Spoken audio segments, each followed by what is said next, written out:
ಜ್ಞಾನಮಣಿ Kulagatte YouTube ಚಾನಲ್ಗೆ ತಮ್ಮೆಲ್ಲರನ್ನು ಸ್ವಾಗತಿಸಿ ಸಾರ್ವತ್ರಿಕ ಲೋಕಸಭಾ ಚುನಾವಣೆಯ ಹೊನ್ನಾಳಿ ತಾಲೂಕಿನ ವಿಶೇಷ 9 ಮತಗಟ್ಟೆಗಳಲ್ಲಿ ಸಾಂಪ್ರದಾಯಿಕ ಮತಗಟ್ಟೆ ಕಮ್ಮರಗಟ್ಟೆ ಗ್ರಾಮ ಪಂಚಾಯಿತಿಯ ಆಂಜನೇಯಪುರ ಮತಗಟ್ಟೆಯ ವಿಶೇಷ ನಮ್ಮ ತಾಲೂಕ್ ಪಂಚಾಯಿತಿ ಕಾರ್ಯನಿರ್ವಹಣಾಧಿಕಾರಿಗಳಾಗಿರುವಂತಹ ಶ್ರೀಯುತ ರಾಘವೇಂದ್ರ ಸರ್ ಅವರಿಂದ ವಿಶೇಷ ಮತಗಟ್ಟೆಗಳಲ್ಲಿ 5 ಮತಗಟ್ಟೆಗಳು ಸಖಿ ಮತಗಟ್ಟೆಗಳಿಂದ ಆಯ್ಕೆ ಮಾಡಿದ್ದೇವೆ.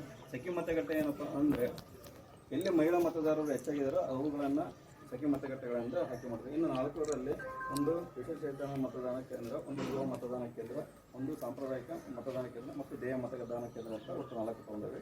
ಇದು ಕಮರಗಟ್ಟೆ ಗ್ರಾಮ ಪಂಚಾಯತಿ ವ್ಯಾಪ್ತಿ ಆಂಜನೇಯಪುರದಲ್ಲಿ ಇವತ್ತು ನಾವು ಬಾಂಜಾರ ಸಮುದಾಯ ಜನ ನಮ್ಮ ಬಂಧುಗಳು ಹೆಚ್ಚಾಗಿ ಇರೋದ್ರಿಂದ ಈ ಒಂದು ಮತಗಟ್ಟೆಯನ್ನು ನಾವು ಸಾಂಪ್ರದಾಯಿಕ ಮತಗಟ್ಟೆಯನ್ನು ಆಯ್ಕೆ ಮಾಡ್ಕೊಳ್ಳೋದು.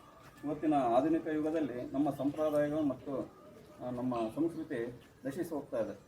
ಅದರಲ್ಲೂ ಇಂಥ ಒಂದು ಕಾಲದಲ್ಲೂ ಕೂಡ ನಮ್ಮ ಸಮಾಜದ ಬಂಧುಗಳು ನಮ್ಮ ಒಂದು ಉಡುಗೆ ತೊಡುಗೆ ಇರ್ಬೋದು, ನಮ್ಮ ಸಂಸ್ಕೃತಿ ಇರ್ಬೋದು, ಅದನ್ನು ಉಳಿಸ್ಕೊಂಡು ಬಂದಿದ್ದಾರೆ.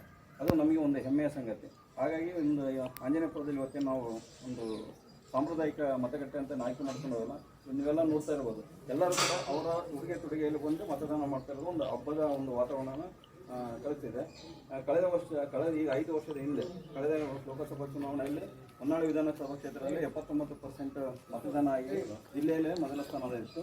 ಈ ವರ್ಷ ನಾವು ಕನಿಷ್ಠ 85% ಮತದಾನ ಆಗಬೇಕಂತ ಅದು ಆ ಗುರಿ ಮುಟ್ಟೋದಕ್ಕೆ ನಾವು ಪ್ರಯತ್ನ ಮಾಡ್ತೇವೆ. ಎಲ್ಲ ಗ್ರಾಮ ಪಂಚಾಯತಿ, ಎಲ್ಲ ಪಂಚಾಯತ್ ಮತ್ತು ಗ್ರಾಮ ಪಂಚಾಯತ್ ಎಲ್ಲ ಸಿಬ್ಬಂದಿ ವರ್ಗದವರು ಅವಿರತವಾಗಿ ಶ್ರಮಿಸಿ ಸ್ವೀಪ್ ಆಕ್ಟಿವೇಟನ್ನು ಮಾಡಿದ್ದಾರೆ. ಪ್ರತಿಯೊಬ್ಬ ಮತದಾರರಿಗೂ ಕೂಡ ಮತದಾನದ ಬಗ್ಗೆ ಜಾಗೃತಿ ಮೂಡಿಸಿದ್ದಾರೆ. ಇವತ್ತು ಬೆಳಗ್ಗೆಯಿಂದ ನೋಡ್ತಾ ಇರೋದು ಸಾರ್ವಜನಿಕರು ಅವರಿಗೆ ಬಂದು ಮತದಾನ ಮಾಡ್ತಿದ್ದಾರೆ. ಮತದಾನ ಚೆನ್ನಾಗಿ ಆಗ್ತಾಯಿದೆ.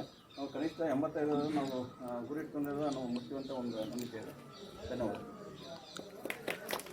ತಮಗೆಲ್ಲರಿಗೂ ಇಷ್ಟವಾಗಿದ್ದಲ್ಲಿ ತಾವೆಲ್ಲರೂ ಸಬ್ಸ್ಕ್ರೈಬರ್ ಆಗುವ ಮೂಲಕ ಪ್ರೋತ್ಸಾಹಿಸಿ.